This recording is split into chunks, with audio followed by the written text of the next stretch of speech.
All right, welcome to another Talking Head. You already know who this is, and if you don't, this is Rona'e Le'Shawn.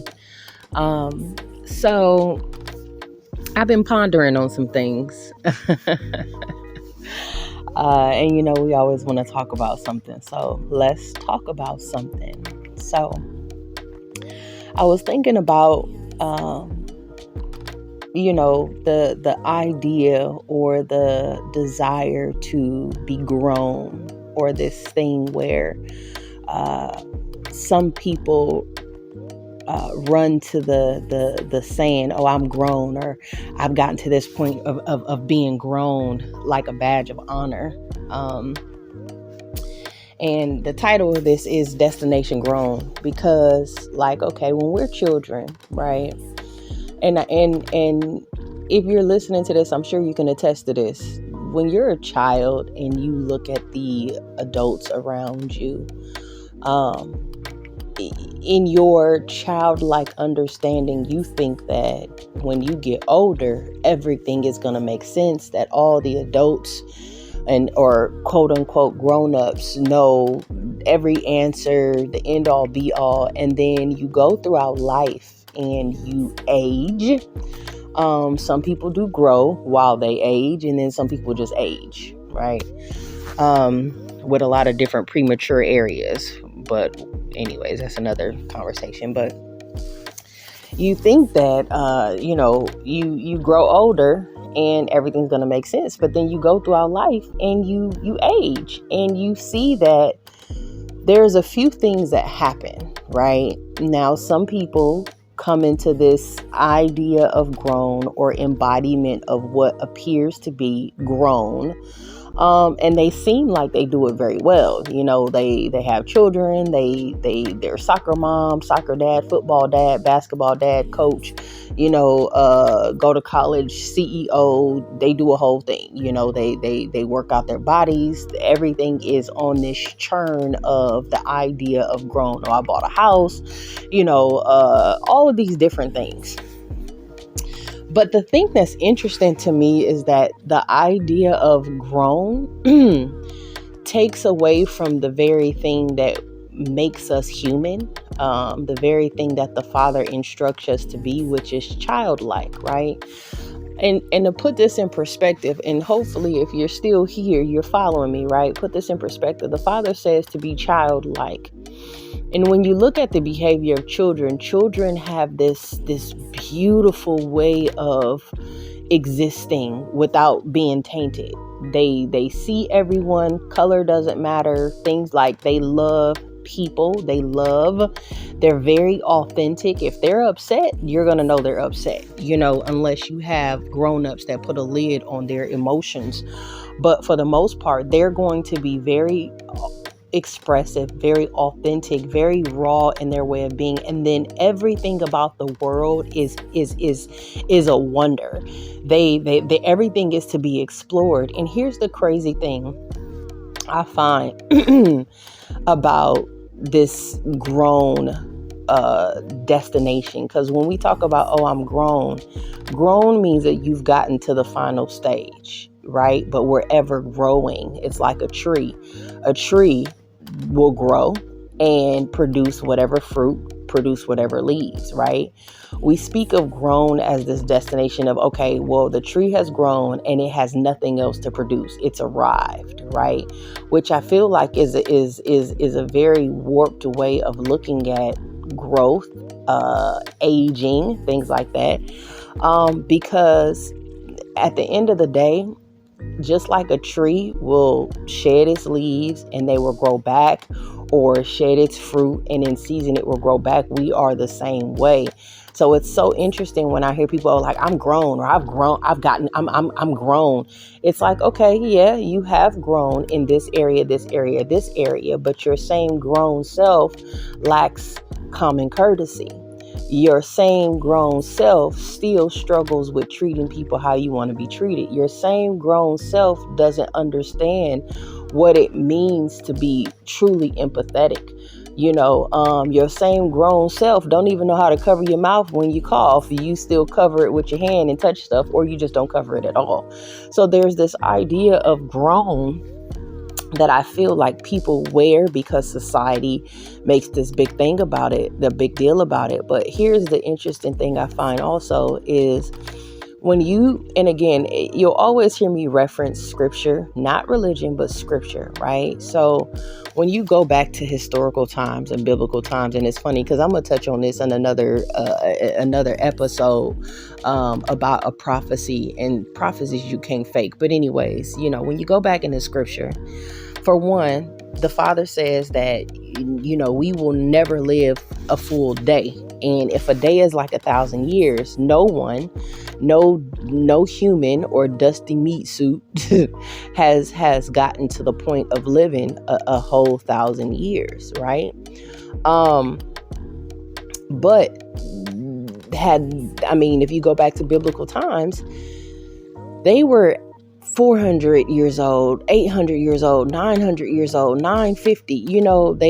They were up there. If we're looking at grown, I would say that they would have classified as that, but even still did not make the mark, right? Because they were ever learning. Like when we get to the point to where the war is won and the enemy's been defeated and all the evil has been eradicated, then I can think that we've gotten to a place of finalization. We've grown, we've gotten to the destination, right? But hopefully I'm not losing you guys, but it's just interesting that we have this thought process, or we have this way of turning our nose up at people in areas where they may be a little less mature or premature. Now granted, this thing that we do, this way of being, and I call it constipated, because being grown means that you don't get to be excited like a child with certain things, or your excitement gets kind of looked at with the side eye, like you are too grown to be excited, or you are too grown to be in awe of something. Like we're very rarely excited, because life has literally suffocated the ways the systems are, the ways of being, the way we have to show up in this grown state of being is it doesn't allow us to really enjoy the different wonders that the Father has placed here. And here's the reality. Very few of us, I won't say none, because there are some people that go out and they seek adventure. They go see these waterfalls, these internal caves and beautiful, streams and lakes and bodies of water and animals and insects. And you get what I'm saying. Like there are still so much on the earth that we should be in awe of and in wonder of, the different types of fruits in different regions and the different animals of its kind. And that's what the Father honestly created this place for. First of all, it's so abundant that we don't even appreciate it. The fact that if you think of it, and I've mentioned this in other episodes, but the fact that you can think of, for instance, when he says he has made everything of its kind, think of a bear. Okay, you have the polar bear that's white, you have the panda bear that's black and white, that's in the jungles and the regions. The polar bear is in everything for its region, right? The polar bear is in the snow. Then you got the black bear, the brown bear. You think of peacocks. You got the colorful peacock. You got the white peacock. You think of squirrels. I mean, I've been just in the Americas. A brown squirrel, a black squirrel, a white squirrel, and in like Madagascar or something. I probably got it wrong, but they have a colorful squirrel.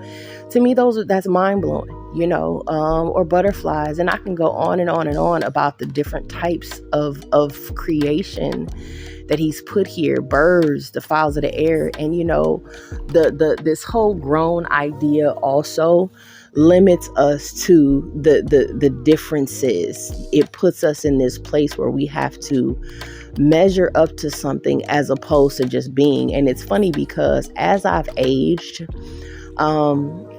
and as I've shed certain parts of my belief systems, I no longer like to do this whole, I'm grown, I'm an adult. It's like, nope, I'm an aged child, because I don't want anything to take away from that little girl in me, that gets excited about something small that someone else might not think is a big deal, but it is. And I want to be able to genuinely be excited about something.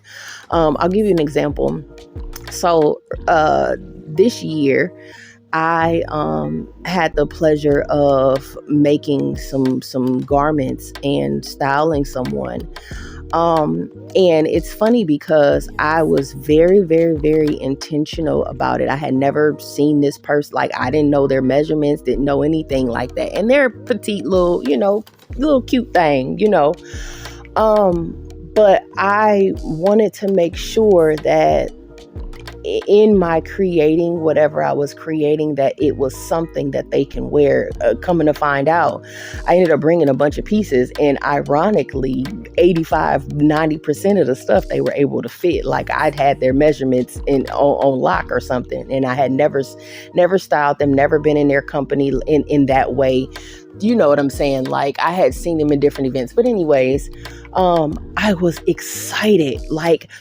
I was excited at the simple fact that I had created these pieces and they were going to wear the pieces. Now, granted, there was something shifted where they didn't really wear what the environment was, did not translate to real time, the way that they expressed the excitement. But that's neither here nor there. The point is, I was genuinely childlike excited. And I actually expressed that to the person. Now, they didn't really respond in any way that was like, oh, it was kind of like, oh, okay. You know what I'm saying?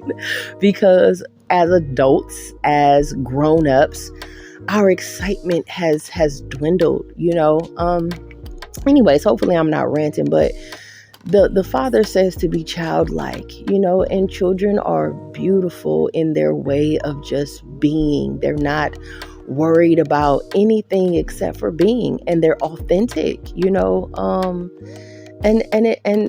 the same thing with the elderly people. And it's funny because they say that, the elderly revert back to that childlike way. And I can sit and watch videos of elderly people that get so excited about just things. I watched this video. This guy got into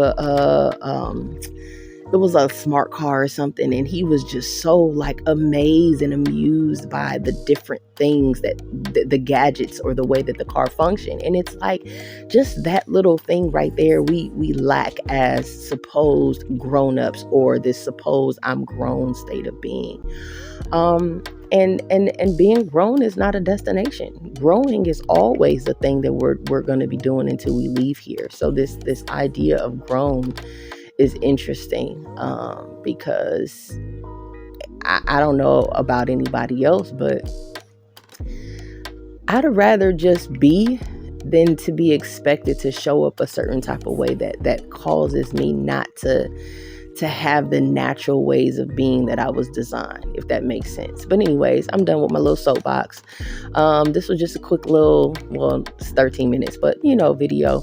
Or audio, whatever, charge it to my head and not my heart. But anyways, if any of this has made any sense to you, like my grandmother would ever will always say, if I can just help somebody, even if to give you a new perspective as I travel on, then my living should not be in vain. So go out here and love on your brethren and on your sisterin, because if you cannot love on the ones in whom you see, then how can you claim that you love the Father in which you can't? So y'all be blessed. Until next time.